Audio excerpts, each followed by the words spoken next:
కొరింథీయులకు రాసిన మొదటి పత్రిక 15వ అధ్యాయం ధ్యానిస్తున్నామండి. 1-2 వచనాలు. మరి సహోదరులారా, నేను మీకు ప్రకటించిన సువార్తను మీకు తెలియపరుచుచున్నాను. ప్రకటించాలంటే మన రెండోసారికి అప్పచెప్పాలి. మీరు దానిని అంగీకరించింది. ప్రకటించిన సువార్త అంగీకరించారు అంటే కొరింథీయులో ఉన్న క్రీస్తు సంఘములో దాని అంటే నిలిచి ఉన్నారు. సువార్తలోనే సంఘము నిలిచి ఉండాలి. మీ విశ్వాసము వ్యర్థమైతేనే కానీ నేను ఏ ఉపదేశ రూపంగా సువార్త మీకు ప్రకటించినో ఆ ఉపదేశమును మీరు గట్టిగా పట్టుకొని ఉన్నాయా ఆ సువార్త వలననే మీరు రక్షణ పొందువారే యోధులు.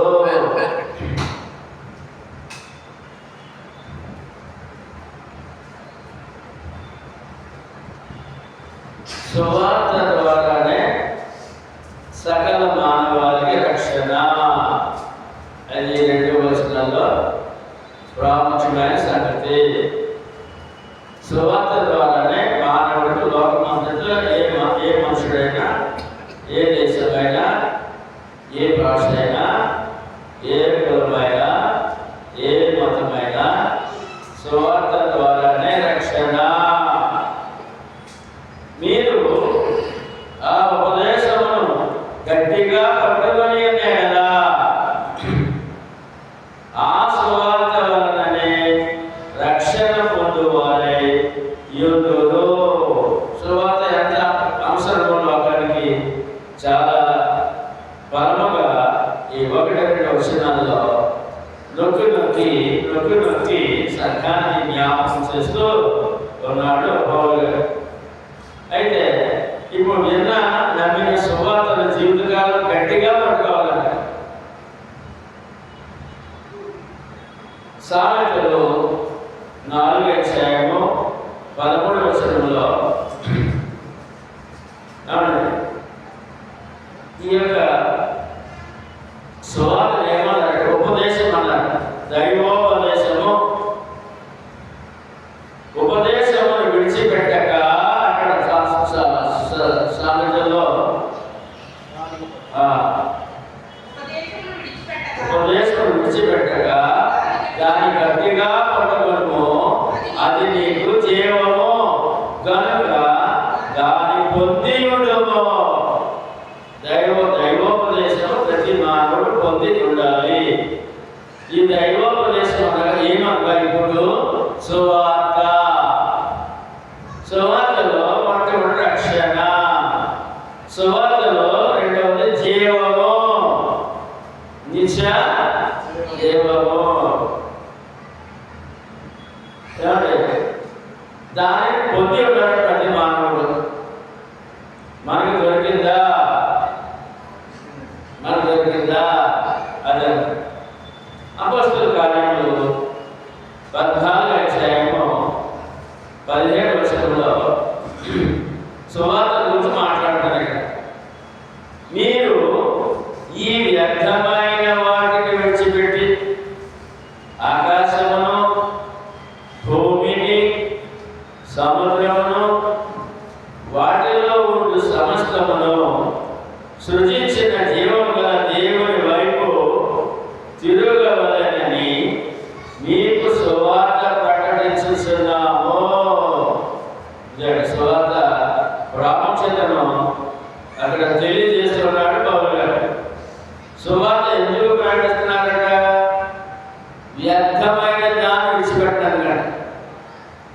వ్యర్థమైనది ఏంటి? రోమీయులకు రాసిన పత్రిక 1:25లో వ్యర్థమైనది ఏంటో తెలియజేస్తున్నాడు అక్కడ.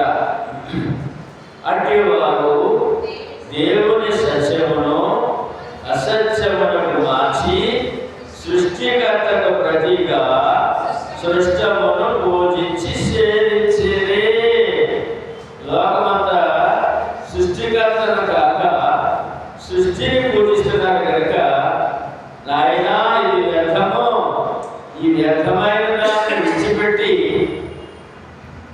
ఆకాశమును భూమికి సముద్రము సృష్టించిన దేవుని వైపు తిరగాలని నీకు సువార్త ప్రకటనకు వచ్చాము నాయన అని అక్కడ తెలియజేస్తున్నాడు.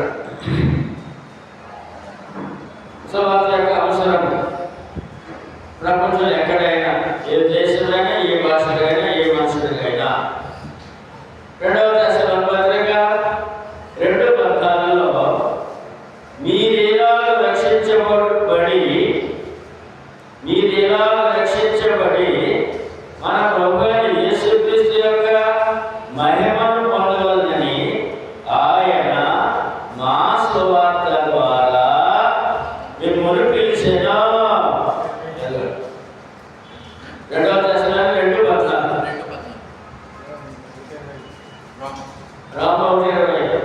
తర్వాత 2:14 మీరు ఎలాగో రక్షించబడి మన ప్రభువైన యేసుక్రీస్తు యొక్క సువార్తను మహిమను పొందవలనని ఆయన మా సువార్త ద్వారా మిమ్మల్ని పిలిచెను. సర్వ మానవాళికి ఇదే విధి. సువార్తే ఆధారం. సువార్తే ఆధారం. వేరేగా మానవుడు రక్షించే అవకాశము ఇక్కడ. ముందుగా సువార్తలో ఏం జరుగుతుందండి? రక్షణ. రెండవది ఏంటండి? జీవము. మూడవది ఏంటండి? మహిమ. దేవుని మహిమ కావాలా? మన సువార్తలో మహిమ పొందవలనని మీకు మా సువార్తను పొందవలనని మా సువార్త ఏంటంటే ప్రతి లోకం, ప్రతి మానవుడు అపోస్తలుల బోధకు రావాలి. అపోస్తలుల బోధకు లోపడకపోతే అతను దేవుని మహిమను పొందలేదు. దాని గురించి రోమీయులకు రాసిన పత్రిక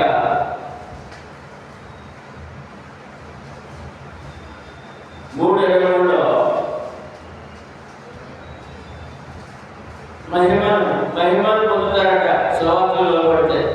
అందుకు సువార్త ప్రకటిస్తారట. దేవుని యేసుక్రీస్తు యొక్క మహిమ. మానవుడు ఏం పొందాలంటే యేసుక్రీస్తు యొక్క మహిమను పొందాలట. ఏ భేదము లేదు. అందరూ పాపము చేసి దేవుడు గురించి మహిమను పొందలేకపోతున్నాడు. ఈ మహిమను పొందలేని పాపాత్ముడికి యేసుక్రీస్తు యొక్క మహిమను పొందాలంటే సువార్తే అవసరము. సువార్త లోపడాలి. సువార్తకే మరి సువార్త మా సువార్త అన్నారు కదా. వీళ్ళకి ఎలా వచ్చింది? పౌలు గారికి ఎలా వచ్చింది? అపోస్తలులకు ఎలా వచ్చింది? మా సువార్త అన్నారు. మార్క్స్ సువార్త 16వ అధ్యాయము 17-16 మీరు సర్వ సృష్టికి సువార్త ప్రకటించండి. సమస్త జనులుగా సర్వ సృష్టికి సువార్త ప్రకటించండి. అవి బాప్తిస్మం పొందిన వాడు నమ్మని వారికి అది ప్రభు యొక్క ఆజ్ఞ ప్రకారం సువార్త. మనుషులు కాదనేది మహిమగల యేసుక్రీస్తు సువార్త, మహిమగల దేవుని సువార్త. ఆ సువార్త పొందితేనే కానీ, ఆ సువార్త లోబడితేనే కానీ ఒక మనుషుడు దేవుడి మహిమను పొందలేడు. మరి దేవుడి మహిమలు ఏమున్నాయి? 2 ఉన్నాయి. ఆత్మకే శరీరానికి కూడా. ఫిలిప్పీయులకు రాసిన పత్రిక ప్రతి అవసరము ఆ మహిమలో తీరుతుందండి. 4:19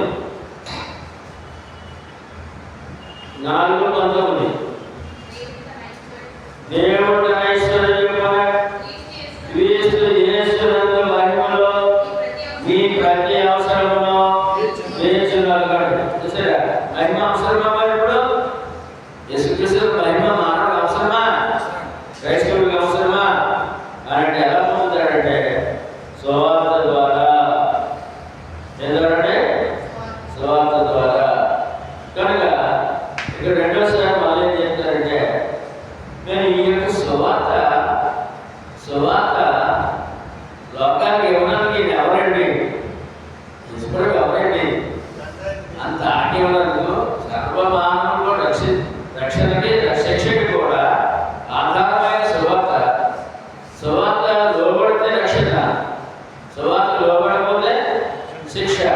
ఇంత కఠినమైన గ్రేట్ కమిషనర్ అది గొప్ప ఆజ్ఞ, గొప్ప హెచ్చరిక, గొప్ప వాగ్దానం. ఈ యొక్క సువార్త ప్రకటన ఆజ్ఞ ఏమైనా అలా చెప్పండి అని అంటే మరలా అపోస్తలుల కార్యములు 4:2 నుంచి 24 చదువు. 4:24 ఏం చేస్తామా? వారు విని లేఖనము లేదు ఏక మనసుతో దేవునికి బిగ్గరగా మొరపెట్టి నాథా, యేసుప్రభు ఏమన్నారంటే నాథా నీవు ఆకాశమును భూమిని సముద్రమును వాటిలోని సమస్తమును కలుగజేసిన వాడు. చాలండి. ఎవరైనా యేసుప్రభు నాథుడు, ఎవరైనా నా సర్వలోక నాథుడు, సర్వలోక నాథుడు. సర్వలోక నాథుడు అయినప్పుడు ఆజ్ఞాపించంగా ఉండదా?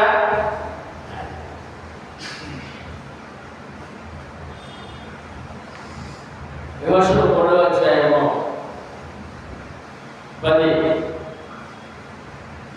చదువు.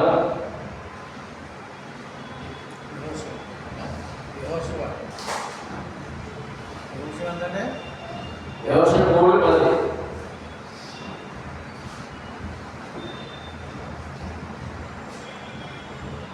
చదవరా?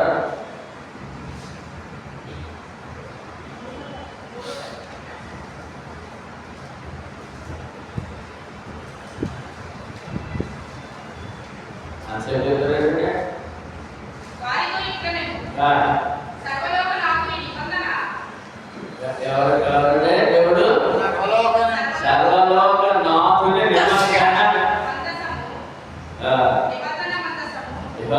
దేవుడు కూడా సర్వలోక నాథుడు అన్నాడు.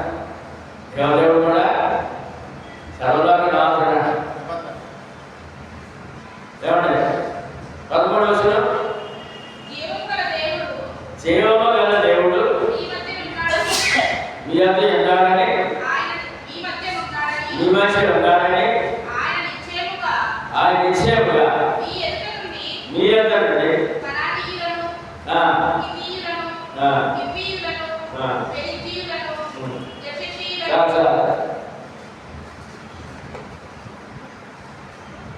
ఇప్పుడు ఎవరండి? దేవుడు ఎవరండి? సర్వలోక నాథుడు. ఇక్కడ యోహాను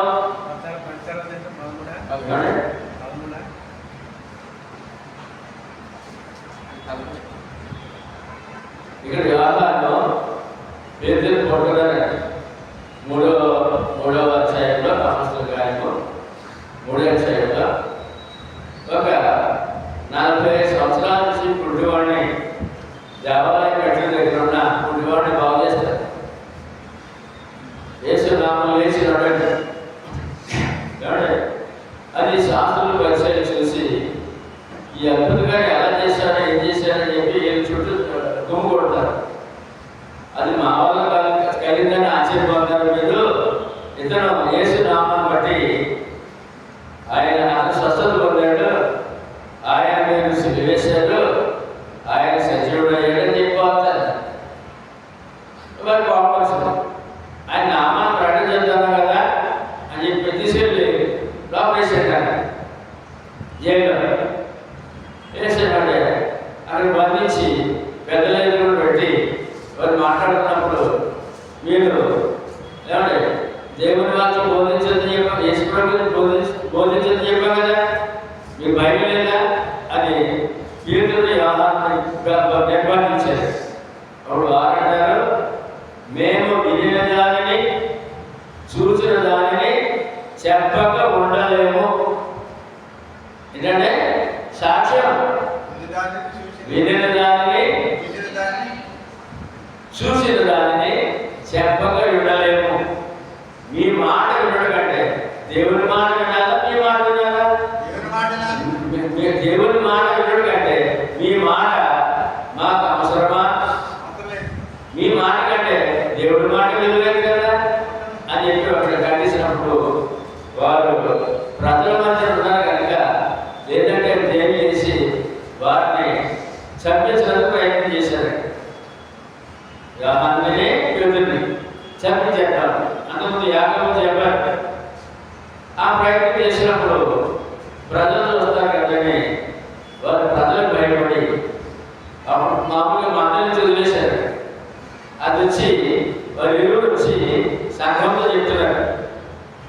చూడండి, ఇప్పుడు అపొస్తలుల కార్యములు 4:23 చదువుదాం. సంఘంలో చెప్తున్నారు. విడుదల నుండి తమ సజనుడి సంఘం ప్రధాన యాజకులను పెద్దలను తమతో చెప్పిన మాటలన్నింటినీ వారికి తెలిపి. ఏమంటే అక్కడ జరిగిన సంఘటన అంతా, నిర్బంధం అంతా, బెదిరింపు అంతా, ఏమంటే కట్టడం అంతా, కష్టంలో తీసుకోవాలనే ప్రయత్నం అంతా ఇలా దేవుడు తప్పించాడు, ప్రభు తప్పించాడు. వాళ్ళు సంఘాన్ని చెప్తాడు. చెప్తే వారు ప్రార్థన చేస్తున్నారు. ఇప్పుడు చదవడం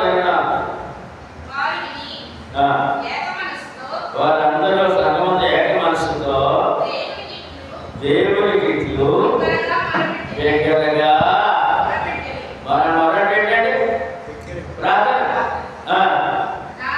నాథా, నీవు ఆకాశమును భూమిని సముద్రమును వాటిలోని సమస్తమును కలుగజేసిన వాడు. దేవుడు ఎవరంటే యేసు ప్రభు. అందుకే ఏమైనాడంటే సర్వ సృష్టికి నాథుడు అంటే. నాథుడు కనుక ఆజ్ఞాపించే అధికారం ఉందా? రైట్.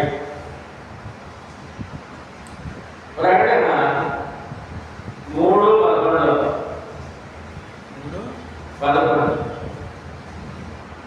నేను త్వరగా వచ్చుచున్నాను. ఎవడునో నీ కిరీటము నపహరింపకూడట్లు నీకు కలిగిన దానిని గట్టిగా పట్టుకోను. 3 సార్లు చూసాడు. కొరింథీ పత్రిక 1:2 గట్టిగా పట్టుకోను. సామెతల్లో 4:13 గట్టిగా పట్టుకోను. ఉపదేశం గట్టిగా పట్టుకోను.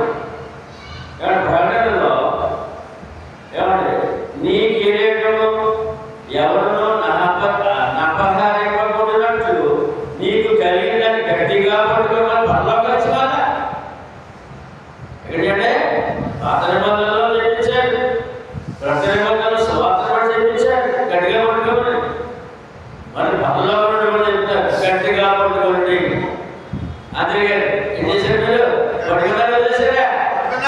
అది ఏం చేయాలి? విశ్వాసే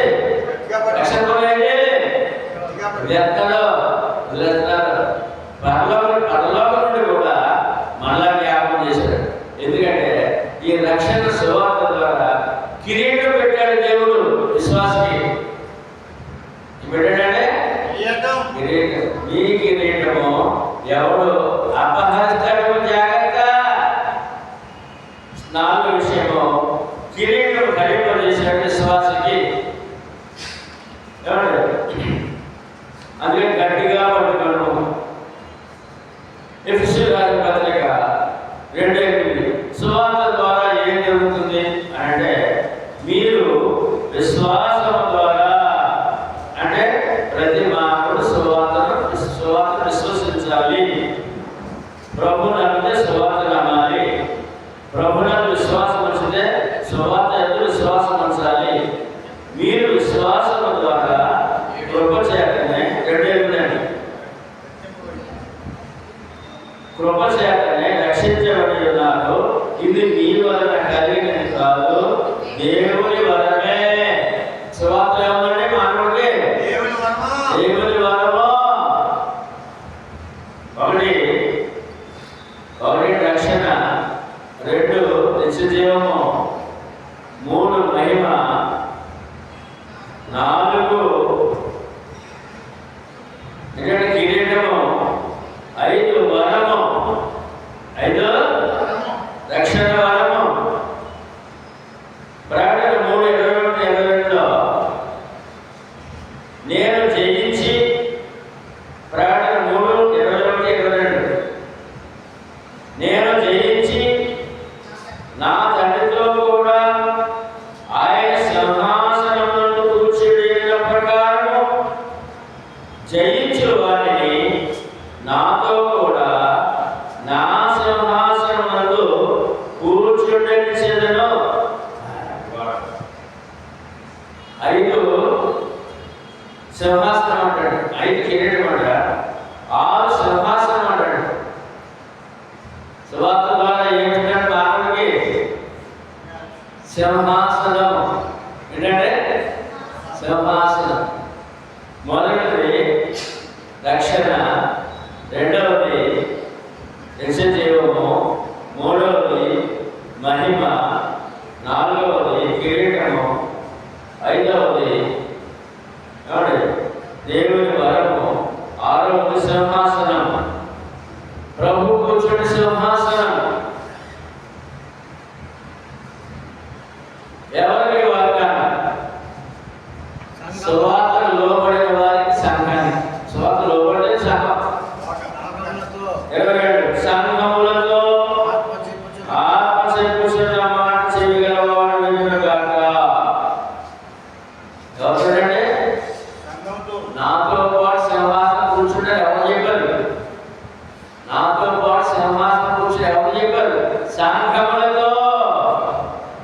సువార్త ద్వారా సువార్తలో పడి పాపక్షమాపణ ఆత్మరక్ష బాప్తిజం పొందిన వ్యక్తి క్రీస్తు సంఘ సభ్యుడై ఉంటాడు. అతనికే ఈ వాగ్దానం. ఎన్ని వాగ్దానాలు చూసాం? అప్పుడప్పుడు రక్షణ, నిత్యజీవము, మహిమ, కిరీటము, వరము, సింహాసనం.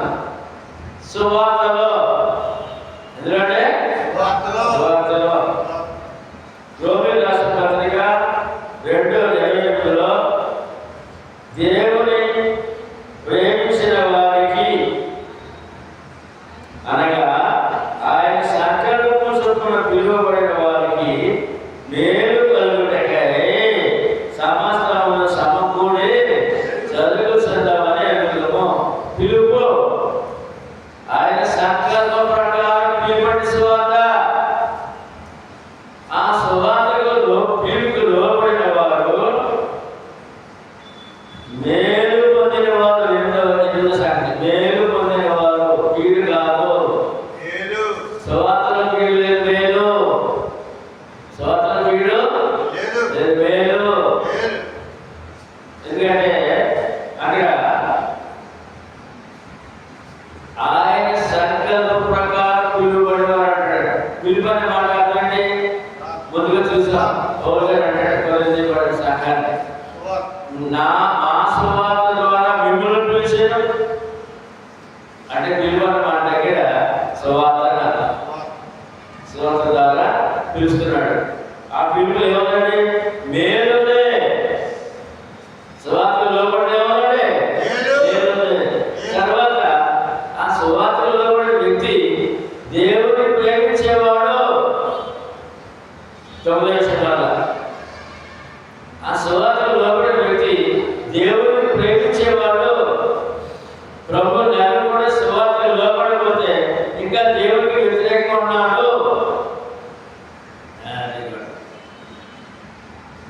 సువార్త లోబడితే దేవుని ప్రేమించాడు. అక్క దేవుని ప్రేమిస్తే నిన్ను ప్రేమిస్తాడు. ఇప్పుడు మనం ఎవరంటే మరి ఆయన ప్రేమించడం నీకు ప్రేమించడా? తర్వాత ఏమంటే 9వ విషయం ఏంటంటే దేవుని ప్రేమించే స్థానం పొందాలంటే సువార్తలో పడాలి. మేలు పొందాలి మానవుడు సువార్తలో పడాలి. అది ఇన్ని విషయాలు 9 విషయాలు చూశాడు. సువార్తలో ఇంకా చాలా చెప్పవచ్చు, మన ముఖ్యమైన విషయాలు మనం జాగ్రత్త. 3-4 వచనాలు. నాకు ఇవ్వబడిన ఉపదేశమును మొదట మీకు అప్పగించి తిని, అదేమనగా లేఖనముల ప్రకారము క్రీస్తు మన పాపముల నిమిత్తము మృతి పొందడం, సమాధి చేయబడడం, లేఖనముల ప్రకారము 3వ దినమున లేపబడడం. ఇదండి ఉపదేశం. సువార్త ఏంటంటే లోకానికి దైవోపదేశం, దేవుని యొక్క ఉపదేశం.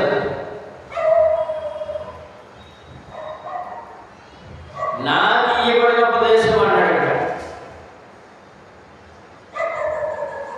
యెషయా గ్రంథము 53:1 చదువుతాం. ఎక్కడ చేసింది ఈ ఉపదేశం?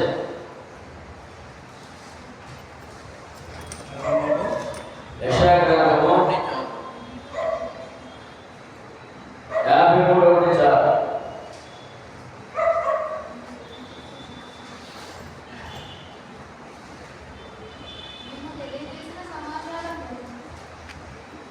మీకు తెలియజేసిన సమాచారం ఎవరు నమ్మిన? యెహోవా. యెహోవా బాబు ఎవరికి బయలుపరచబడను?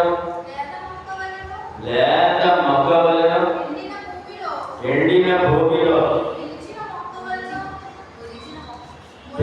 మొలిసిన మొక్క వలెను అతడు ఆయన ఎదుట పెరిగే, అతనికి స్వరూపమైనను సొగసైనను లేదు. మనమందరినీ చూసి అన్వేషించినట్లుగా అతని యందు స్వరూపము లేదు. అతడు తృణీకరింపబడిన వాడును, ఆయన మనుష్యుల వలన విసర్జించబడిన వాడును, వ్యసనాక్రాంతుడుగాను, వ్యాధిని అనుభవించిన వానిగాను, మనుష్యులు చూడ నల్లని వాడుగాను ఉండెను.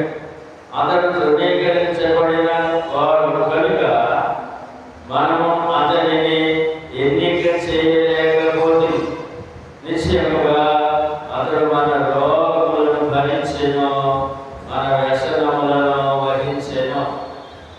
ఆయనను మొత్తబడిన వారిగాను, దేవుని వలన బాధింపబడిన వారిగాను, శ్రమ పొందిన వారిగాను మనము అతనిని ఎంచితిమి.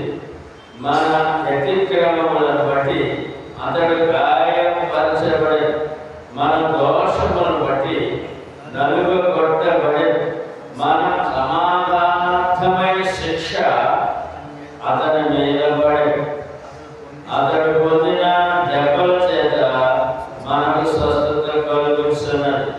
మనమందరము గొర్రెల వలె త్రోవ తప్పిపోయి, మనలో ప్రతివాడును తనకిష్టమైన త్రోవను తొలగి యెహోవా మన అందరి దోషములను అతని మీద మోపాడు.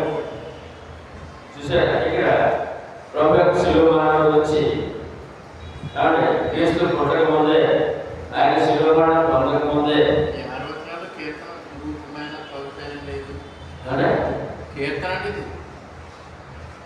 అదేలే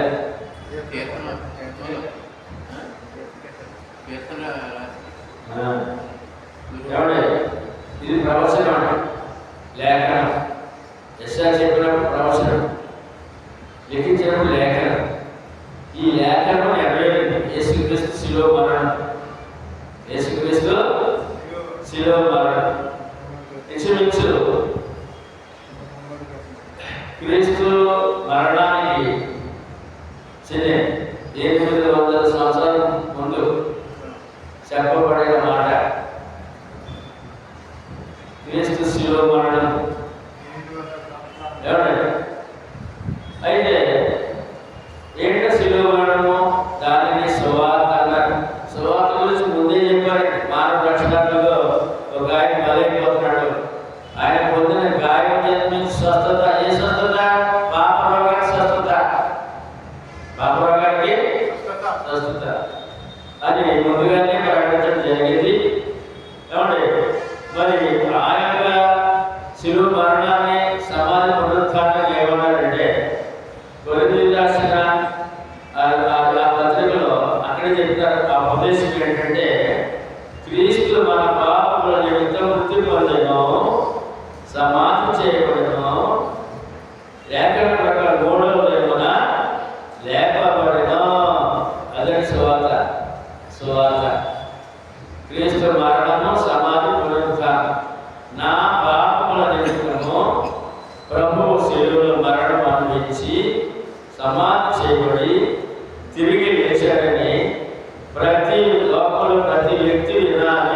11:12 అదే 53 చదవాలి కదా, 53:12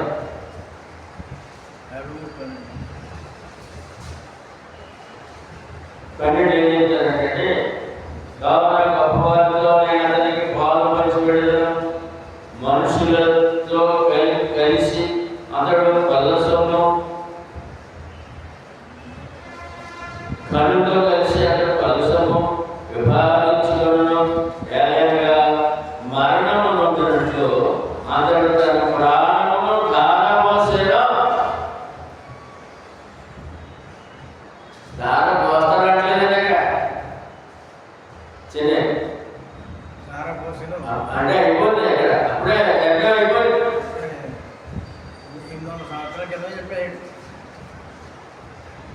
ఏమండి మొదటి యోహాను పత్రిక ఇప్పుడు మా మాట మనం చూస్తే 3:16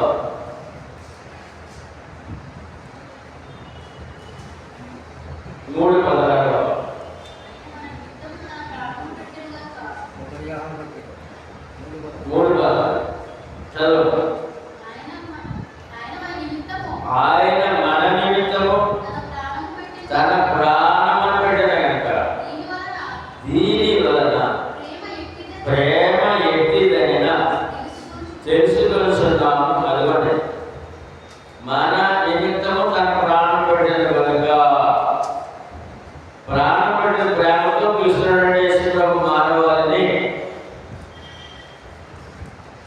అది మానవుడు గుర్తించే పరిస్థితి లేడు.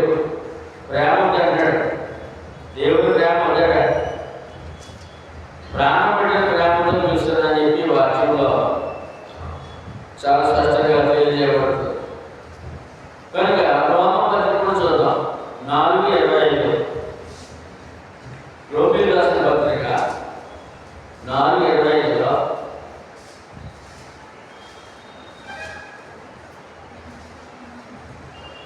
ఆయన మన అపరాధములను నిమిత్తము అప్పగించబడి మనము నీతిమంతులుగా తీర్చబడుటకై లేపబడెను.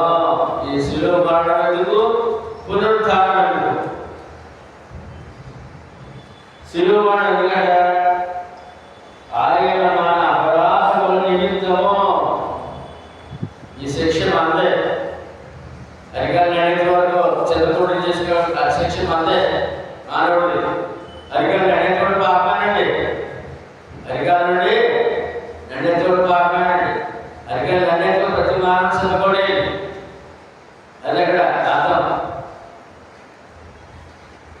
ఆయన మన అపరాధముల నిమిత్తము అప్పగింపబడి సిలువేయబడి ఏమండి మనము నీతిమంతులుగా తీర్చబడటకై లేపబడేది. ఆయన మరణించి మట్టిలో కలిసిపోతే ఆయన పని లేదు, ఆయన మనకు ఏం చేయలేడు అనమాట. ఆయన మానవుడు ఉపకారం లేదనమాట. తిరిగి లేచాడు కనుక ఆ సువార్త ద్వారా మనం నీతిమంతులు చేస్తాడు.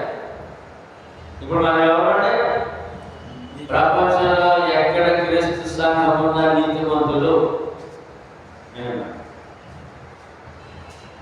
ఇప్పుడు 5 నిమిషాలు చూద్దాం. 5 నిమిషాలు తర్వాత ముందు మాట చదివిన తర్వాత మనకి ఎలా ఉంటాయి సామెతలు మళ్ళీ చూద్దాం. ఉపదేశం అన్నాడు కదా, ఈ ఉపదేశంలో మానవుడు ఏముంది అని అంటే లాభమా నష్టమా? సువార్త దైవోపదేశం అని. ఈ ఉపదేశం ద్వారా మానవుడికి నష్టమా లాభం అంటే సామెతలు ముందుగానే చెప్పాడు. 3:1-4 చూసినట్లయితే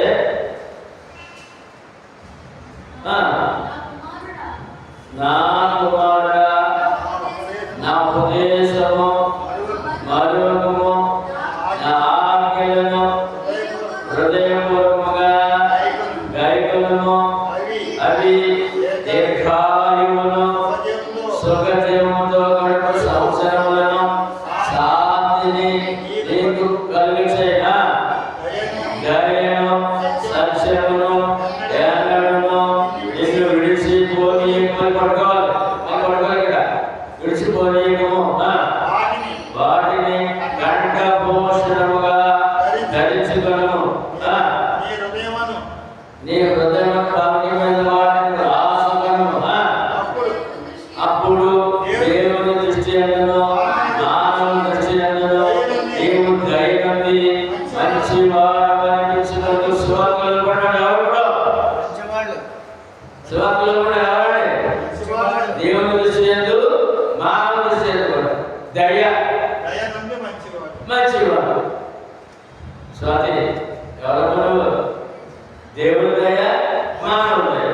దేవుని దగ్గర మంచి వాళ్ళే, మనుషుల దగ్గర ఎందులో సువార్తలో దేవుని ఉపదేశంలో దొరికిందా మనకే ఎన్నో చూసారు లాభాలు.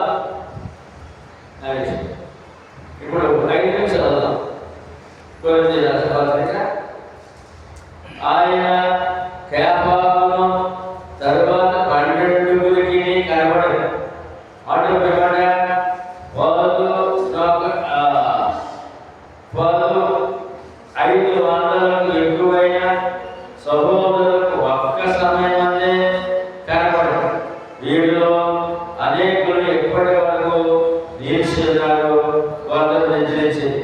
ఎవరు యశ్వరావు తిరిగి లేచిన తర్వాత అపోస్తలులు అందరికీ కనబడ్డారు. ఎంతమంది ఉన్నారు?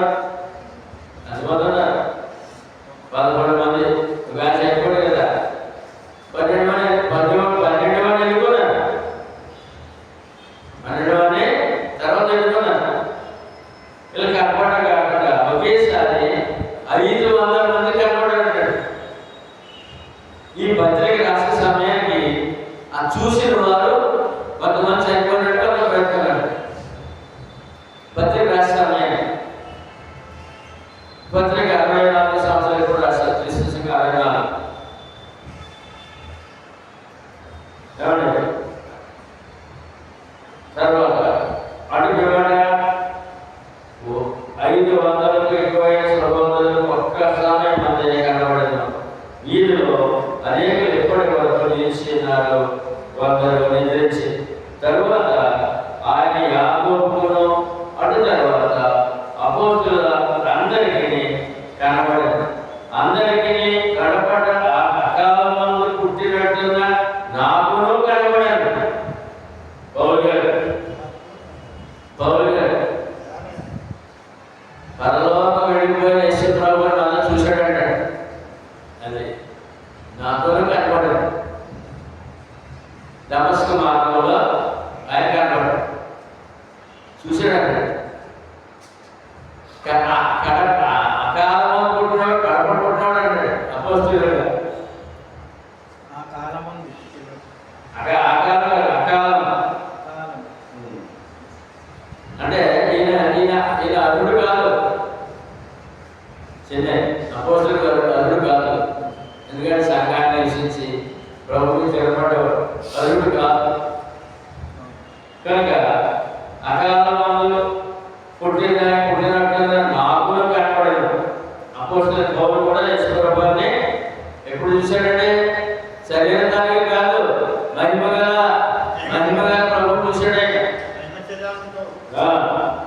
ఏదైనా నేను అపోస్తలులందరిలో తక్కువ వాడను, దేవుని సంఘము హింసించినందున అపోస్తలులు అనబడుటకు యోగ్యుడను అని చెప్పినాడు. సంఘం హింసించాను. అయినను నేనేమై ఉన్నానో అది దేవుని కృప వలనే అయి ఉన్నాను. మరియు నాకు అనుగ్రహింపబడిన ఆయన కృప నిష్ఫలం కాలేదు. కానీ వారందరికంటే నేను ఎక్కువగా ప్రయాసపడుతుంది. ప్రయాసపడిన నేను కాదు, నాకు తోడైన దేవుని కృపయే. చూసారా? యోగ్యత లేని వారిని సహితము రక్షణ. అది మాట 1 నుంచి 5-9 వచనాల్లో నేను యోగ్యుడు కాదన్నాడు. సువార్త ఏంటంటే యోగ్యత లేని వారు రక్షిస్తారు. సువార్త ద్వారా యోగ్యత లేని వాడు రక్షణ పొందాడు. పౌలు గారి మాటల్లో మనం అంటున్నాం, ఎవరో యోగ్యులు కాదండి. సువార్త ద్వారానే దేవుని దగ్గర నీతి మొత్తం చేసుకోబడతారు. 10వ వచనం చదువుతాం. 10 ఈ 9వ వచనం ఏంటంటే యోగ్యత లేని వారిని సహితము రక్షణ దొరుకుతుంది. సువార్తలో 10వ వచనము నేనేమైనా అన్నాడు. నేనేమైనానో అది దేవుని కృప వలనే అయి ఉన్నాను. మరియు నాకు అనుగ్రహింపబడిన ఆయన కృప నిష్ఫలము కాలేదు. కానీ వారందరికంటే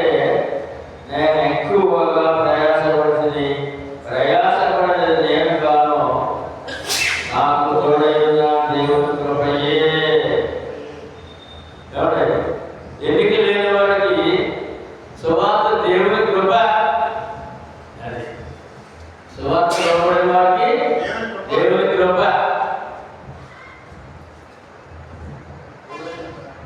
మర్చిపోకన్నమాట. నేను ఏమైనా దేవుని కృప. ఈ మాట చాలా అవసరం అండి.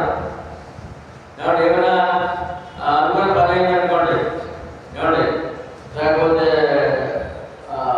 కలిసి వచ్చింది అనుకోండి, ఇంకేదో అవసరం జరిగింది అనుకోండి, అప్పుడు దేవుని కృప అంటాడు. దేవుని కృప అంటాడు.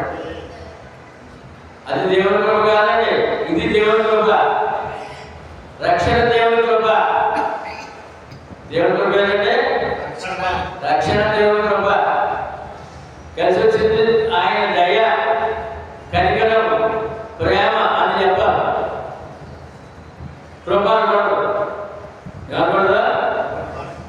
తిరగబడిన వాడు కూడా రక్షించాడు కనుక ఈ దేవుని కృప పొందినాడు. దేవుని కృప. రక్షణలో రక్షణ పొందిన వ్యక్తి దేవుని కృపను పొందినవాడు. ఇందాక ఎఫెసీ పత్రిక చదివాం 2:5. మీరు విశ్వాసం ద్వారా కృప చేతనే రక్షించబడి ఉన్నారు. ఇది మీ వలన కలిగిన కాదు, దేవుని కృప. రక్షణలో కృప, రక్షణ ద్వారా కృప. ఇప్పుడు మనం ఎవరంటే కృప పొందినవాడు. అది కృప. 11 నేనైనా వారిని అలాగనే మేము ప్రకటిస్తున్నాము. ఎవరి అలాగనే వీడును విశ్వసించింది. లోకం చేయనప్పుడు ప్రకటించబడి సువార్తను విశ్వసించాలి. విశ్వసించిన వారికే క్రీస్తు సంఘము. ప్రకటించబడిన సువార్తను విశ్వసించిన వారికే క్రీస్తు సంఘం సభ్యత్వము. అందరికీ కాదు, సువార్తను విశ్వసించిన వారికే క్రీస్తు సంఘం, వారే క్రీస్తు సంఘ సభ్యులు అనే మాట. మర్చిపోకండి, సువార్త లేకుండా ఈ రక్షణ కార్యం లేదు, సంఘ సభ్యత్వము లేదు. అంటే పరలోక రాజ్య ప్రవేశం. పరలోక రాజ్య ప్రవేశం. ఇప్పుడు 12 చదువుతాం. క్రీస్తు మృతుల్లో లేపబడి ఉన్నాడని ప్రకటింపబడుతుండగా మీలో కొందరు మృతుల పునరుద్ధానము లేదని ఎట్లు చెప్పుచున్నారు. మృతుల పునరుద్ధానము లేని ఎడల క్రీస్తు కూడా లేపబడి ఉండలేదు. మరియు క్రీస్తు లేపబడి ఉండే ఎడల మేము చేయి ప్రకటన వ్యర్థమే. మేము చేయి ప్రకటన వ్యర్థమే. మీ విశ్వాసము వ్యర్థమే. దేవుడు క్రీస్తును లేపెను, ఆయనను గురించి మేము సాక్ష్యమిచ్చుచున్నాము కదా. ఏంటంటే ఎటువంటి మాట కాదండి, చూసిన వారు వినిన వారు చెప్పిన సువార్తే. సాక్ష్యం ఉంది. సాక్ష్యం చెప్పుచున్నాము కదా. మృతులు లేపబడే కదా. దేవుడు ఆయన లేపలేదు కనుక మేమును దేవుని విషయమై అబద్ధపు సాక్షులుగా ఉంటున్నాము. మృతులు లేపబడని కదా, క్రీస్తు కూడా లేపబడలేదు. క్రీస్తు లేపబడని కదా, మీ విశ్వాసం వ్యర్థమే. మీరింకను మీ పాపంలోనే ఉన్నారు. అంతేకాదు, క్రీస్తు నన్ను నిద్రించిన వారును నశించిరి. యేసు ప్రభు నా పాపం నిమిత్తము మృతి పొంది సమాధి చేయబడి తిరిగి లేచాడు నమ్మకపోతే,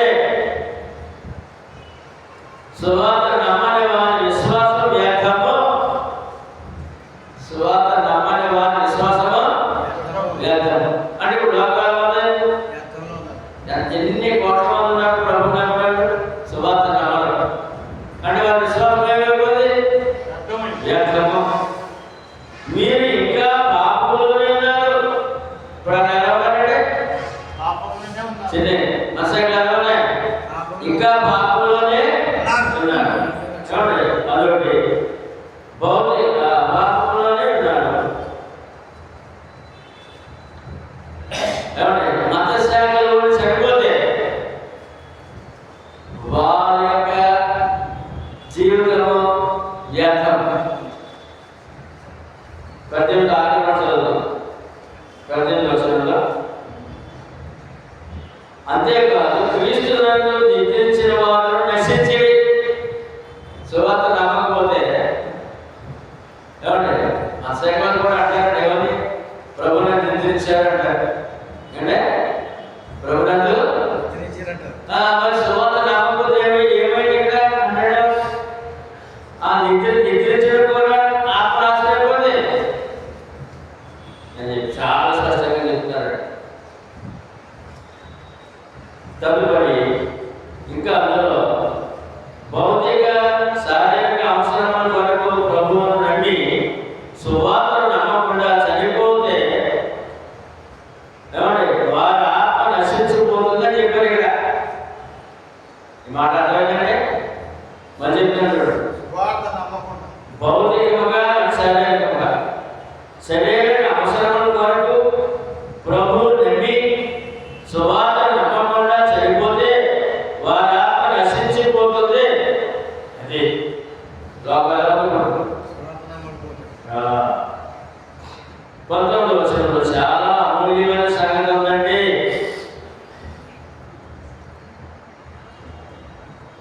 కనుక ఇక్కడ మళ్ళా కంక్లూడ్ ఇస్తాడనమాట. పూర్తి వివరణ ఇస్తున్నాడు ఈ 19వ వచనంలో. ఈ జీవిత కాలం మట్టుకే మనం క్రీస్తునందు నిరీక్షించు వారమై మనుషులందరికంటే దౌర్భాగ్యులమైందేమో. లోకమంతా ప్రభువు నమ్మి సువార్త లోపడిన లోకమంతా అనుకున్నారండి దౌర్భాగ్యులు. ఎవరంటే ఈ లోకం మట్టుకే నమ్మాను, ఎవరు నా పెళ్ళింది నమ్మాను, నా పిల్లలు పుట్టారు నమ్మాను, నాకు ఉద్యోగం వచ్చింది నమ్మాను, ఇంకేం వచ్చింది, ఇలా ఉన్నవారు అందరూ కూడా ఏమండి ఈ జీవితకాలం మట్టుకే నమ్మారండి. తన ఆత్మరక్షణగా కాదట, పరలోకం గురించి కాదట. చాలా అమూల్యమైన సంగతి. దానికి ఏమంటే యోహాను సువార్త 9:23లో చెప్తున్నాడు. మార్కు 9:23 నమ్ముటే నీ వాళ్ళైతే నమ్మవారికి సమస్తము అక్కడ ఆగిపోయాడు. ఇక్కడ ఈ వాక్యాన్ని వాక్యం తెలిసంటే రోగాలకి అవసరాలు ప్రభు దగ్గరికి వచ్చినప్పుడు నమ్మితే మంచిదే, మేలు జరుగుతుంది, స్వస్థత ఉంటాయి, కానీ ఆత్మరక్షణ ఉండదు. శరీరం వచ్చాయి కదా, శరీరంగా చాలు అన్నాడు దేవుడు. ఇప్పుడు అక్కడ ఆగిపోయాడు లోకమంతా, ముందుకు రాలేదు, సువార్తలో లోపడలేదు. అంటే అర్థం ఏంటంటే కేవలం నమ్మితే ఏదో మేలుకొందుగా వచ్చినటువంటి ఆ భక్తి దౌర్భాగ్యం అన్నాడు దేవుడు. వాక్యమైన దేవుడు దౌర్భాగ్యులు అన్నాడు. యాకోబు పత్రిక దౌర్భాగ్యం కావాలా భాగ్యం కావాలా? యాకోబు పత్రిక 2:5లో చదువు. యాకోబు పత్రిక 2:5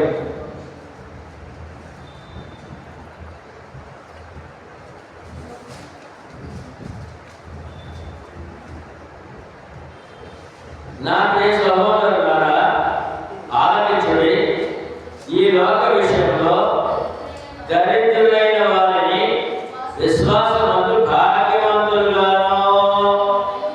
సువార్త లోబడిన ప్రతి మనిషి ఎవరండి? లోబడిన వాడు దరిద్రుడు. సువార్త లోబడిన ఎవరండి? లోబడకపోతే దరిద్రుడు. మరి మనసు బాగా అయితే నా ప్రియ సహోదరులారా ఆలోచించుడి, ఈ లోక విషయంలో దరిద్రులైన వారిని విశ్వాసం ద్వారా భాగ్యవంతులుగాను, విశ్వాసం అంటే ఏంటి? సువార్త నమ్మితే. అంతకుముందు గోల్డ్ 70 కోట్ల ఇల్లు ఉన్నా దరిద్రుడు. 1000 ఎకరాలున్నా, 100 కేజీలు బంగారం ఉన్నా దరిద్రుడే. మరి సువార్త అవసరం చూడండి, అంత గొప్పగా చెప్తున్నారు అని అంటూ భాగ్యవంతులుగాను తను ప్రేమించిన వారికి తాను వాగ్దానం చేసిన రాజ్యములకు వారసులుగా సువార్త ద్వారా చేయబడతాడు. సువార్త ద్వారా సువార్త రక్షణ పొందాడు, రాజ్యంలో ప్రవేశిస్తాడు. అతనే భాగ్యవంతుడు. రాజ్యం వారసులుగాను ఉండటకు దేవుడు ఏర్పరచడం లేదా? సువార్త ద్వారా పిలిచిన రాజ్యంలో పౌరుడే భాగ్యవంతుడు. ఎంత క్లియర్గా చూడండి. మరి లోక సంబంధంగానే నమ్మితే ఈ లోక పడుతుంది బ్రతకడానికి చాలండి, ఎవరైనా చాలండి, అనుకుని అయిపోయి చాలండి, ఇప్పుడు ఉన్నామని అయిపోయింది ఏంటంటే ఇటు దౌర్భాగ్యుడు. ఇవాళ క్రైస్తవ లోకం దౌర్భాగ్యులు ఉన్నారు, బాధ్యతలు లేదు. ఏమండి ఇంకా బాగా చెప్పాలంటే ఆయన ఎక్కడ తీసుకెళ్ళిపోయాడంటే ప్రకటన తీసుకెళ్ళిపోయాడు. ప్రకటన 3:17 ఈ మాట 3:17 ఎంత గొప్ప సంఖ్య అంటే ప్రకటన తీసుకెళ్ళిపోయే మాట. ఊరు కూడా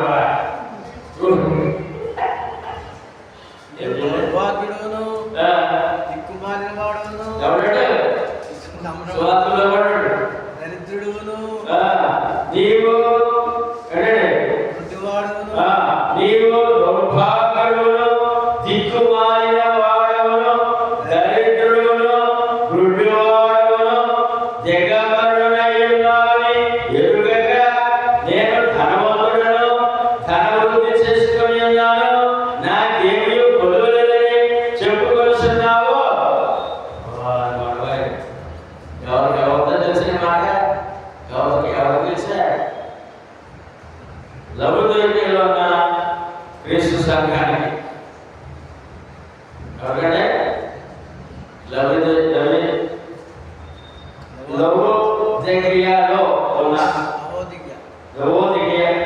ఉన్న సంఘము వారు చెప్తారు. నేను చాలా గర్వంగా క్రీస్తు సంఘస్థులు గర్వంగా ఉంటే వాళ్ళు కూడా దౌర్భాగ్యులే, దిక్కు లేని వాడు. చూడండి గర్వం ఎంత పని చేస్తుందో చూడండి. గర్వం ఎంత పని చేస్తుందో చాలా ప్రమాదం. లాస్ట్ ఏం చేసి అంత గర్విస్తులు కదా ఏమయ్యాడు? భూమిపాలు అయిపోయాడు. ఇప్పుడు క్రైస్తవుడు గర్విస్తే ఆ క్రైస్తవుడు క్రైస్తవుడు అన్నాడు ఇప్పుడు గొడవ గురించి ఏమని నీవు దౌర్భాగ్యుడవును, దిక్కుమాలినవాడును, దరిద్రుడును, గురుడివాడును, దిగంబరుడనై ఉన్నావని ఎరుగక నేను ధనవంతుడను, ధనవృద్ధి చేసుకొస్తున్నాను, నాకేమీ కొలువని చెప్పుకొస్తున్నావు. అదే ఇప్పుడు క్రీస్తు సంఘం అధ్యాయంలో ప్రస్తుతం మనము భాగ్యవంతులు. మళ్ళీ సడన్గా దౌర్భాగ్య ప్రమాదం ఏమా వాడిని మన ఎవరు భాగ్యవంతులు. ఏమైనా గర్విస్తే మళ్ళీ దిక్కుమాలవాడ దిక్కులేదుగా వేసే దిక్కు దిక్కుమాలైపోతాడట. వాటి ప్రకారం చేయించకపోతే ఎంత కష్టంగా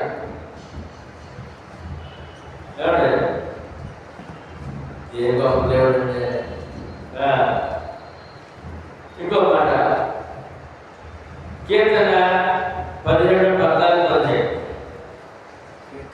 కీర్తన 17, 14, 15. కీర్తన 17, 14, 15.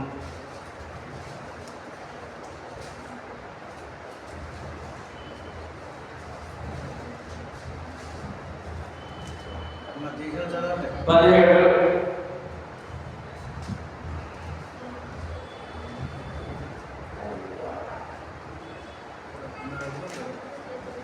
నేను చదువుతాను 14. యెహోవా లెమ్ము దానిని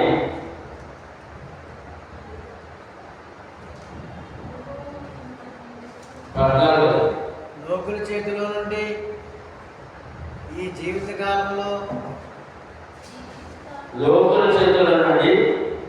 ఈ జీవితకాలంలోనే తమ పాలు పొందిన ఈ లోకుల చేతుల నుండి నీ హస్త బలం చేత నన్ను రక్షించుము. నీవు నీ దానములతో వారి కడుపు నింపుచున్నావు. వారు కుమారులను కలిగి తృప్తి పొందుదురు. తమ ఆస్తిని తమ పిల్లలకు విడిచిపెట్టుదురు. ఇప్పుడు ఇశ్రాయేలు ప్రజలు ఎలా చెప్తాడు? ఇశ్రాయేలు ప్రజలు వారు సుఖంగా బ్రతకనందుకు పిల్లలకు ఆస్తి మొదలుపెట్టినందుకు అదే చేయమని ఉన్నాడు. అని మాట అర్థమైందా? ఈ మాట అర్థమైందా? ఇశ్రాయేలు ప్రజలు వారు ధనవంతులు అవ్వాలి, వారు అన్ని సుఖాలు అనుభవించాలి, పిల్లలకు ఆస్తి పెట్టాలి. ఇదే భక్తులు ఉన్నారట. 15వ వచనంలో క్లియర్ చేశాడు. నేనైతే నీతి గలవాడనై నీ ముఖ దర్శనం చేసేదను. నేను మేల్కొన్నప్పుడు నీ స్వరూప దర్శనంతో నా ఆశ తీర్చుకుందును. నాకు పరలోక భాగ్యం సిద్ధపరిచిన దేవా అన్నాడు. మానవుడు కోరుకోవచ్చునండి, కేవలం భూలోక సంబంధంగా పరలోక కూడా కోరుకోవాలండి. నేను మేల్కొన్నప్పుడు అర్థమండి, చనిపోయిన తర్వాత మరి ప్రభు లేపిన తర్వాత ఆయన ముఖదర్శనం కావాలట. ఆయన ముఖదర్శనము కావాలట. లోకంలో ఆస్తిపాస్తులు దాని మీద మనుషుడే ఆత్మ నాశనమైపోతే ఇప్పుడు మానవుడు తన సుఖంగా పట్టడం కాకుండా పిల్లల తన తరాన్ని కూడా పోగొట్టాలని ఆశపడ్డాడు. అందుకని నిబంధన గాలిలో కనిపెట్టాడు. ఆజ్ఞకు లోబడు, భక్తి ప్రకారం జీవించాడు. భక్తి ప్రకారమా జీవించాడు. కానీ ఈయన అంటాడు, నేనైతే అన్నాడు భక్తుడు దావీదు, నేనైతే నీతి గలవాడని నీ ముఖ దర్శనం పరలోకం కోరుకున్నాడుగా. పరలోకమా ముఖ దర్శనం ఎక్కడంటే ప్రకటన 22:4 చెప్తారు. ముఖ దర్శనం ఎక్కడ?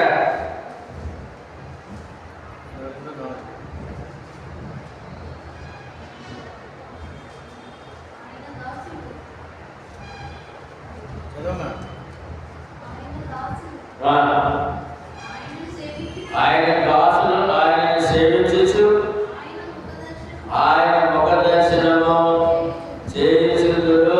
ఎక్కడది? పరలోకంలో. ఇది కోరుకుంటాడా భక్తుడు? మనం కోరుకోవాల్సి కూడా అదే. ఇక్కడ మంచి మాట అంటాడు, నేను మేల్కొన్నప్పుడు నీ ముఖ దర్శనం మేల్కొనబట్టి పడక మీద పడుకుని మేల్కోవడం కాదు, చనిపోయి లేచిన తర్వాత అక్కడ ఒకేప్పుడు భక్తుడు. ఇక మన భక్తి కూడా అలా ఉండాలి. ఆయన దాసులు ఆయనను సేవించు ఆయన ముఖ దర్శనం అది కోరుకుంటాను. నేనైతే అన్నాడు, వాడేమో వాడు సుఖంగా సంతోషంగా ఆ ఐశ్వర్యంగా బ్రతకడం కాక పిల్లలు కూడా పోగొట్టాలని చెప్పి నీ నీతిని వదిలేశాడు. నేనైతే ఇవాళ ప్రతి విశ్వాసం నేనైతే అన్నాను, నేను ముఖ దర్శనం చేస్తాను, నాకు పరలోకం కావాలి, ఇహలోక పరలోక ఆశీర్వాదాలు నాకు కావాలి, కేవలం ఒక పక్షోడే కాదు అని గొప్ప మాట.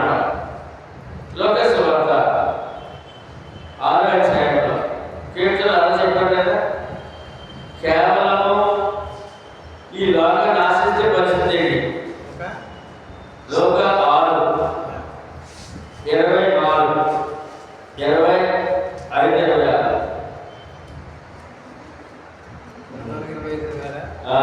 లోక 6 24 అయ్యో ఏంటంటే అయ్యో ధర్మంతులారా, మీరు కోరిన ఆదరణ మీరు పొంది ఉన్నారు. ఏమా కుటుంబపరంగా అండ్ ఆదాయపరంగా కేవలం దేవుడు కనుగొని చాలు, మేము స్వర్గంగా బ్రతికి చాలు, ఆత్మసాక్షి జ్ఞాపకం ఎక్కడ జీవిస్తే ఇస్తాడట ఇస్తాడట ఇచ్చిన తర్వాత అన్నాడు, మీరు కోరిది ఇచ్చేసాడు. ఏంటంటే మీరు కోరింది ఇచ్చేసాడు.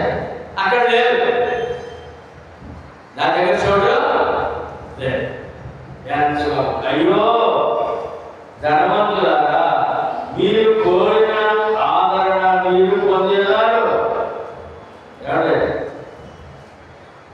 మానవుడు పొందాక ఎవరండి? దేవుడు వచ్చినాయి కదా, పొందేశారు. రక్షణ కోరుకోలేదు, పనులకు కోరుకోలేదు, పాపక్షమాపణ కోరుకోలేదు. అది లేదు మీకు డబ్బు కదా, సరే లోపల అన్యాయం చేసేయండి. మీరు అడిగారు ఇచ్చారు, మీరు అడిగారు ఇచ్చారు. రెండో సంగతి 25 అయ్యో ఇప్పుడు కడుపు నిండి ఉన్నారా, మీరు ఆగకూడదు. అయ్యో ఇప్పుడు నపుంసున్న ఉన్నారా, మీరు దుఃఖించి ఏడుతురు. కేవలం ధనాన్ని కోరుకున్నాం కదా, నేను సమృద్ధిగా ఉంటే చాలా దేవుడు సర్వస్వం పర్వక సాగితే పాపం సాగుతాను అన్నా కదా, మళ్ళీ ఆకాశం ఏమవుతుందా? ఆకాశం ఎలా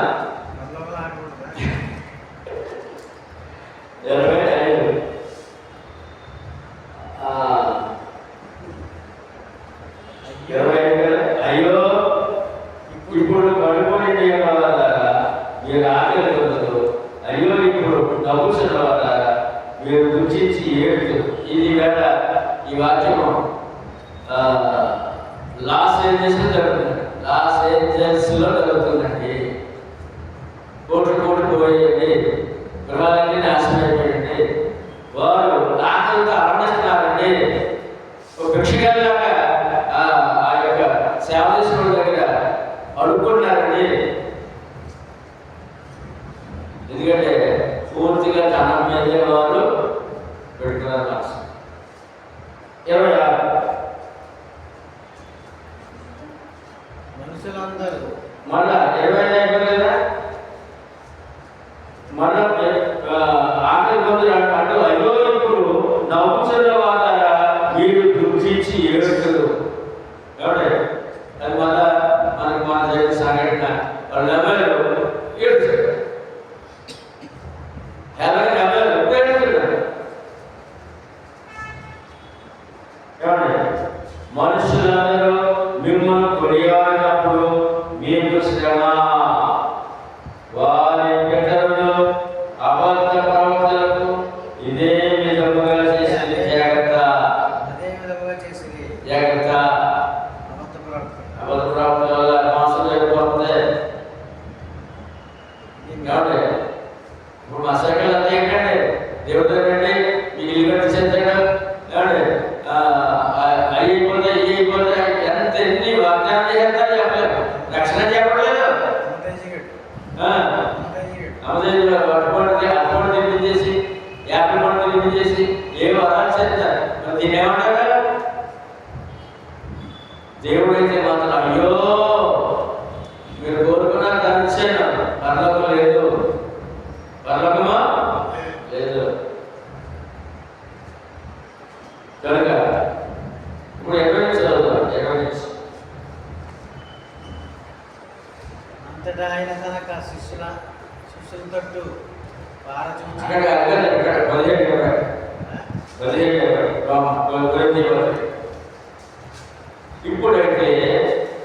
నిద్రించిన వారిలో ప్రథమ ఫలముగా క్రీస్తు మృతుల్లో నుండి లేపబడి ఉన్నాడు.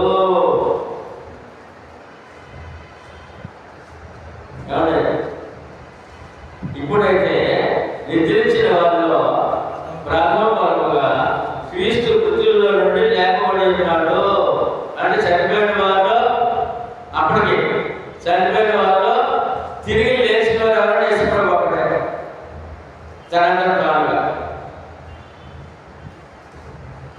మనుషుని ద్వారా మరణం వచ్చెను కనుక మనుషుని ద్వారానే మృతుల పునరుత్థానము కలిగింది. ఆ మనుషులు ఇద్దరు 22 ఆదాము నుండి అందరూ ఎలాగ మృతి పొందుతున్నారో అలాగనే క్రీస్తు నందు అందరూ బ్రతికింపబడుదురు. ఎంతమంది ప్రతి చనిపోయిన ప్రతి యేసుప్రభు చనిపోయిన ప్రతి వాడు ఆదామును మొదలుకొని అందరూ బ్రతికింపబడుదురు. అసలు ఏం తెలుసంటే క్రైస్తవులే బ్రతుకుతారట, ప్రమోషన్ క్రైస్తవులే చేస్తారట అని. ఇక్కడ ఏం చెప్తారంటే ఆయన వచ్చినప్పుడు అందరూ బ్రతికింపబడతారు. అందరూ అంటే సమాజం నుంచి అందరూ లేస్తారు ప్రభు వేసినట్టుగా. ఏమండి? అపోస్తలుల కార్యములు 24:14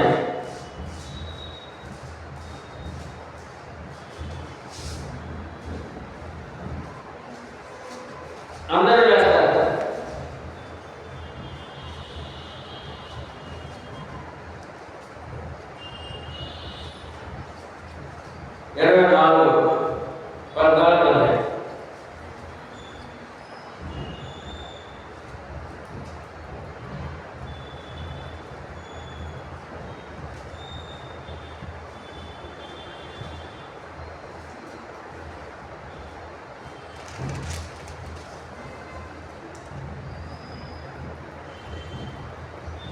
ధర్మశాస్త్రమునందు ప్రవక్తల గ్రంథములలో వ్రాయబడి ఉన్నవన్నీ నమ్మి నీతిమంతులకును అనీతిమంతులకును పునరుద్ధానం కలగబోతున్నదని మీరు నిరీక్షిస్తున్నట్లు నేను కూడా దేవుని యందు నిరీక్షణ ఉంచి వారు మతభేదమని పేరు పెట్టు ఈ మార్గము చొప్పున నా పితరుల దేవుని సేవించున్నానని తమ ఎదుట ఒప్పుకొస్తున్నాను అంటాడు. ఇక్కడ గొప్ప మాట ఏంటంటే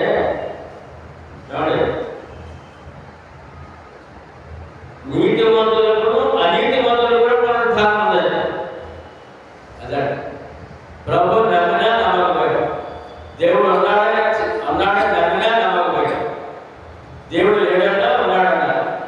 కాబట్టి రక్షణ పొందగా రక్షణ పొందకపోయాడు, భక్తి పరుడైనా భక్తిహీనుడైనా, నీతిమంతుడు అనీతిమంతుడు కూడా తిరిగి లేస్తారు అని అనే విషయాన్ని చాలా స్పష్టంగా తెలియజేస్తారు. అంటే లోకంలో ప్రభు 2వ గంట సమయానికి ఎంతమంది చనిపోయారో అందరూ తిరిగి లేస్తారు. 26 అపోస్తలుల కార్యములు 26:22 అయినను నేను దేవుని వలన సహాయం పొంది నేటి వరకు నిలిచి ఉంటే క్రీస్తు శ్రమపడి మృతుల పునరుత్థానం పొందు వారితో మొదటి వాడుట చేత ఈ ప్రజలను అన్యజనులను వెలుగు ప్రసరింపబోనని ప్రవక్తలు మోషేయు ముందుగా చెప్పినవి కాక మరి ఏమి చెప్పగా అల్పులకును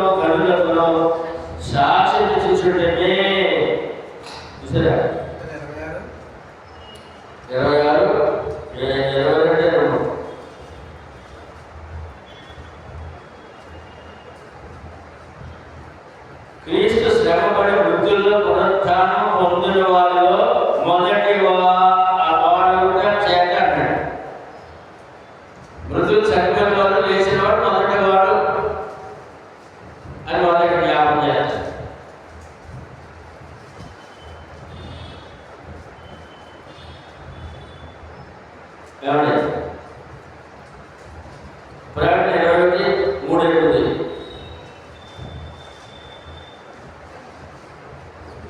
ఎందుకు అందరూ చేస్తారు అది? మళ్ళా ఈ చదివే ముందు యోహాను సువార్త రాసుకున్నాం. యోహాను సువార్త 5:28 చూసినట్లయితే 5:28 అప్పుడు ప్రకటన దీనికి ఆశ్చర్యపడుకుని ఒక కాలం వచ్చేసినది. ఆ కాలమున సమాధిలో ఉన్నవారందరూ ఆయన శబ్దం విని మేలు చేసిన వారు, జీవ పునరుద్ధానమును కీడు చేసిన వారు తీర్పు పునరుద్ధానం బయటికి వచ్చేదారు. ఎంత క్లియర్గా చూడండి. అంటే నీతిమంతుడు వస్తాడు, అనీతిమంతుడు కూడా వస్తాడు, భక్తుడు వస్తాడు బయటికి, భక్తియుడు కూడా వస్తాడు. ఏంటి కారణం అంటే యేసు ప్రభు దగ్గర సింహాసనం దగ్గర గొర్రెలుగా మేకలుగా నిలబడాలి. కుడివైపు ఎడవైపు, కుడివైపు ఎడవైపు. దాని గురించి ఇక్కడ ఏం చెప్తారు? ప్రకటన 21:3 వరకు 2 విషయాలండి. ఆ 1000 సంవత్సరములు గడిచే వరకు 3 ఏమిటండి? 21:3 ఇదిగో దేవుని సింహాసనం, దేవుని నివాసము మనుషులతో కూడా ఉన్నది. ఆయన వారితో కాపురమును, వారాయన ప్రజలయందురు. దేవుడు తానే వారి దేవుడై ఉండి వారికి తోడయుండును. ఆయన వారి కనుల ప్రతి బాష్పబిందువును తుడిచివేయును. మరణమే ఉండదు, దుఃఖమైన, ఏడుపైన, వేదమైన ఇక ఉండదు. మొదటి సంగతులు గతించిపోయినవని సింహాసనముల నుండి వచ్చిన గొప్ప స్వరము చెప్పుట వింటిని. అప్పుడు సింహాసనుడైన వాడు, ఇదిగో సమస్తము నూతనమైనదిగా చేయుచున్నాడని చెప్పును. మరియు ఈ మాటలు నమ్మకము నిజమైనవి కనుక రాయమని ఆయన నాతో చెప్పుచున్నాడు. పరలోక వాక్యం ఏంటంటే లేచిన తర్వాత, తిరిగి లేచిన తర్వాత పరలోక వాక్యం ఎవరికి? సువార్తలో పడి రక్షణ పొంది కాపాడడం, పట్టుకోవడం, గట్టిగా పడడం. పరలోక వాక్యం నా 6వ వచనం. మరియు ఆయన నా దగ్గర సమాప్తమైనవని నేనే అల్ఫయు ఓమెగా అనగా ఆది అంతమునై ఉన్నవాడు. తప్పికొని కొను వారికి జీవజలముల పొక్కులోని జలమును నేను ఉచితముగా అనుగ్రహించును. దేవుడి వాక్యము జీవజలం అండి. సువార్త ఉచితం అండి. సువార్త ఉచితం. 7 జయించువాడు వీటిని స్వతంత్రించగలను. నేను అతనికి దేవుడై ఉండను, అతడు నాకు కుమారుడై ఉండను. ఇక్కడ 3-7 వరకు పరలోక ఆశీర్వాదం, పరలోక ప్రాప్తి, దేవుని కుమారులుగా. ఎవరి పరలోకం అంటే దేవుని కుమారులు, కుమార్తెలు. ఇప్పుడు మనం ఎవరు? పరలోక వాగ్దానం. 3-7 వరకు పరలోక వాగ్దానం. ఎందుకు చూద్దాం? వీరికి వాళ్ళను, అవిశ్వాసులను, అసహ్యులను, నడవంతులను, వ్యభిచారులను, మాంత్రికులను, విగ్రహారాధకులను, అబద్ధికులందరూ అగ్నికారకులతో వాడి గొడవలో వారు పొందుతుడు. ఎదురెండవా? పరలోకము, నరకము, ఈ 4 వర్షాలు చెప్పేసాడు దేవుడు.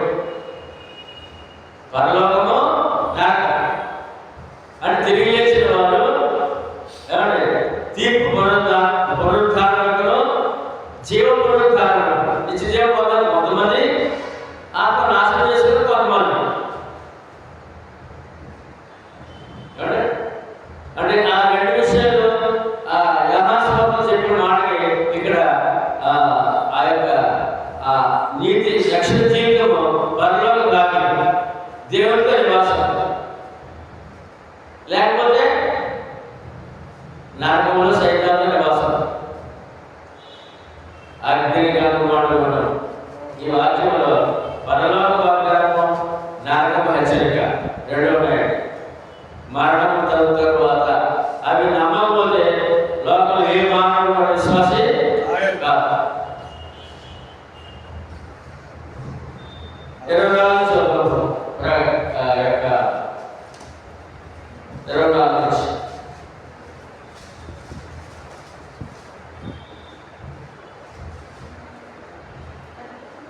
29 చదువు.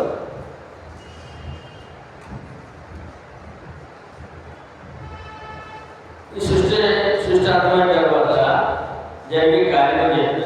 ఆడ తర్వాత ఆయన సమస్తమైన ఆధిపత్యమును, సమస్తమైన అధికారమును, బలమును కొట్టివేసి తన తండ్రి దేవుడికి రాజ్యమును అప్పగించింది. అప్పుడు అంతము వచ్చింది. ఎందుకనగా తన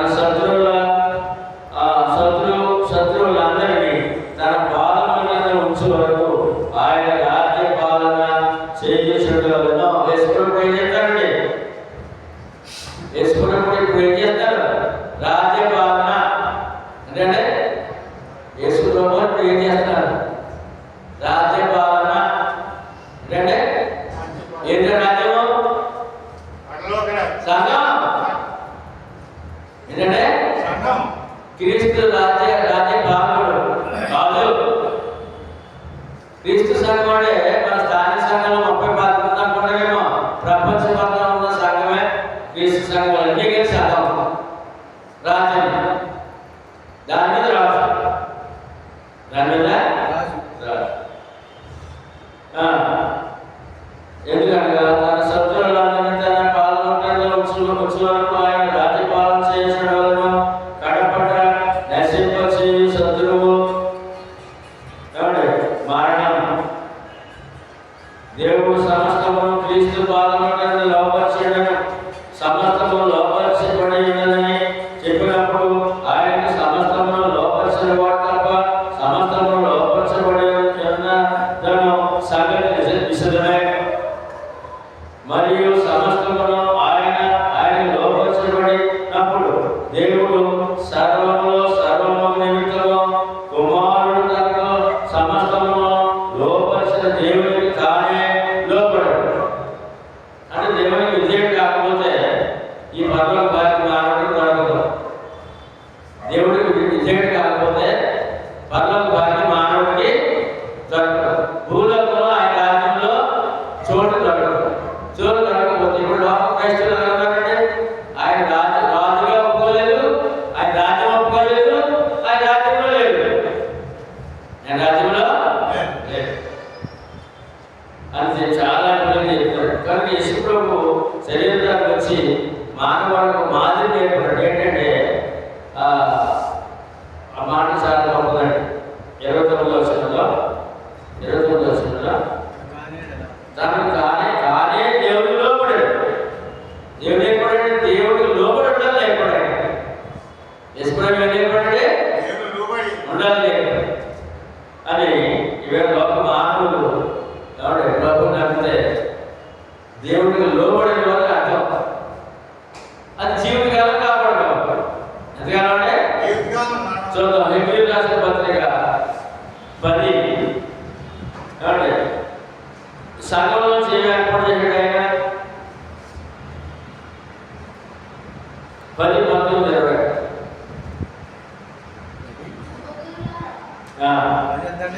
10, 19, 20 హెబ్రీ 10.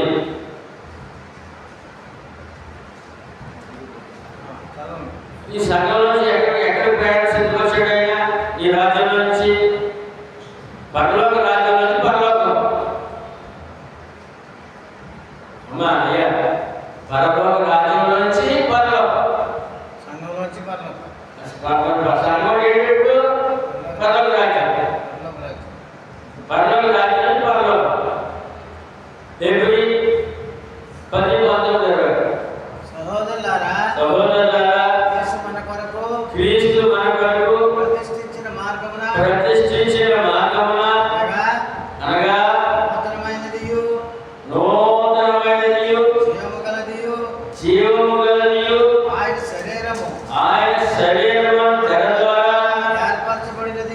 ఏర్పరచబడిన మార్గమున ఆగండి.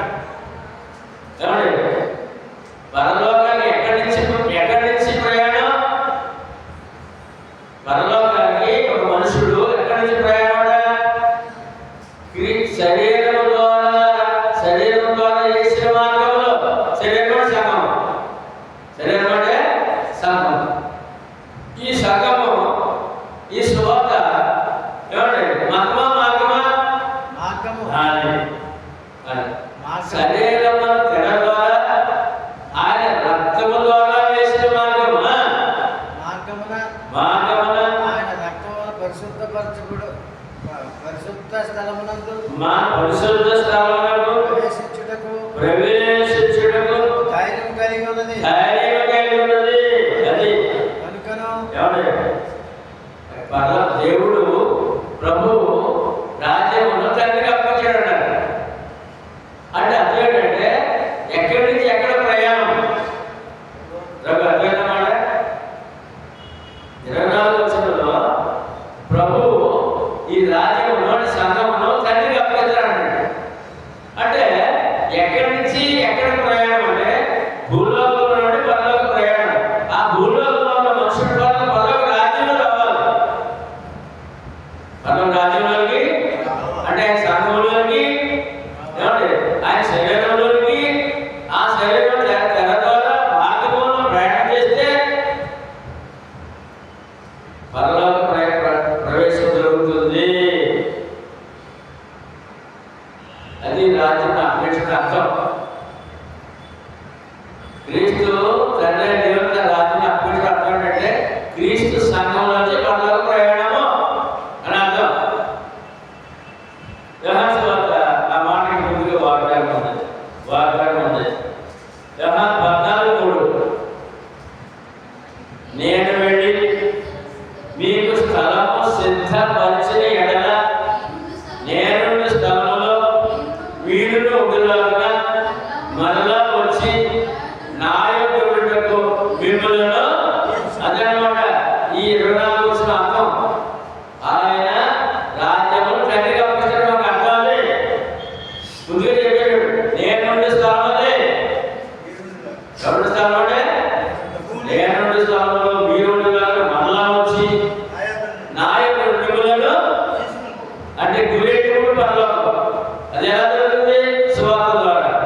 సువార్త రక్షణ. ఆ రక్షణ పొందిన ఎక్కడ ఉంటారు? సంఘంలో ఉంటారు. సంఘం నుంచి ప్రయాణం పరలోకం. దొరికిందా? ఇంకా బాగా కావాలంటే ఏమండి? తండ్రికి రాజ్యం అప్పగిస్తాడు మాట సరిగా అర్థం కావట్లేదు.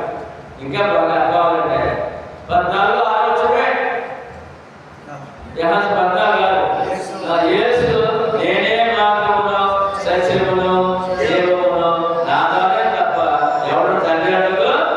అంతే. తండ్రికి రాజ్యం అప్పగించడం అర్థం ఏంటంటే ముందే చెప్పేశారు నేను స్థలంలో ఉంటానని. తర్వాత నేనే మార్గం అని పరలోకం రావాలంటే నేనే మార్గం అని చెప్పేశారు ఆయన. అది అప్పగించడం. అప్పగింది.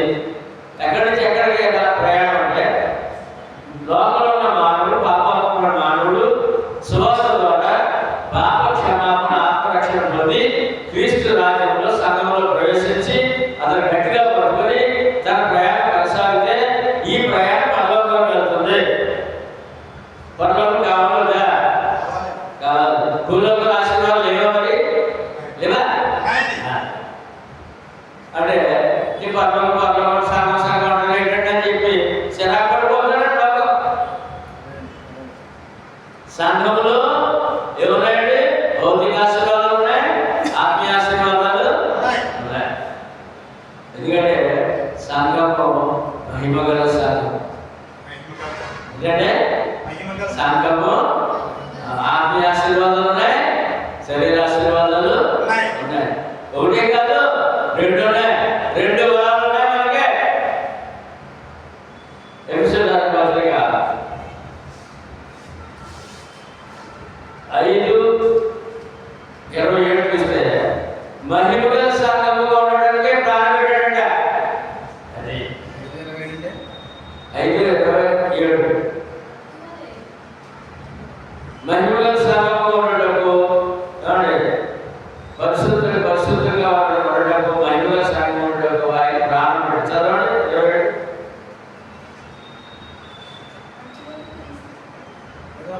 20 ఉండదు. రవి సార్ అమ్మా అటువల్లే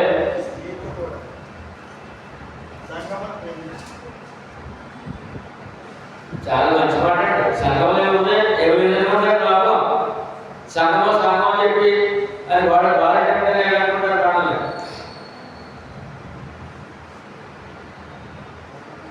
చాలా ఉన్నాయి. రెండుగా 5:27 భార్యను ప్రేమించుడి, క్రీస్తు కూడా సంఘమును ప్రేమించి కనకమైనను మరి ఏదైనా పరిశుద్ధం ఒకటే పరిశుద్ధమైనది గాను నిర్దోషమైనది గాను మహిమగల సంఘము క్రీస్తు ఏంటంటే మహిమగల సంఘము గాను ఆయన తన ఎదుట వారిని ఎవరినే వాక్యముతో క్రీస్తు సంఘాన్ని తన ఎదుట నిలబెట్టుకోవాలని వాక్యముతో ఉదక స్నానం చేత పవిత్రపరచి పరిశుద్ధపరచుటకై వారి కొరకు కళ్ళు కానప్పుడు ఎవరు క్రీస్తు సంఘం పరిశుద్ధులు కళలు లేనివారు మహిమగలవారుగా నిర్దోషులుగా తన ఎదురు నిలబడాలని పెట్టుకోవాలని ఆయన ప్రాణము తారపసి కడిగాడు. వాక్యంతో రక్తంతో కడిగాడు. అది క్రీస్తు సంఘం అంటే. మరి మహిమగల సంఘంలో నీకేం ఏం చేస్తుందా చెప్పాలి. మహిమగల సంఘంలో ఏం చేస్తుందా? 2 మేలు ఉన్నాయి. ఆత్మకి మేలే, శరీరానికి మేలు. వచ్చే 55 వచనాలు ఉన్నాయండి. రేపు బాగా చదువు. నేను అందుకోవాలా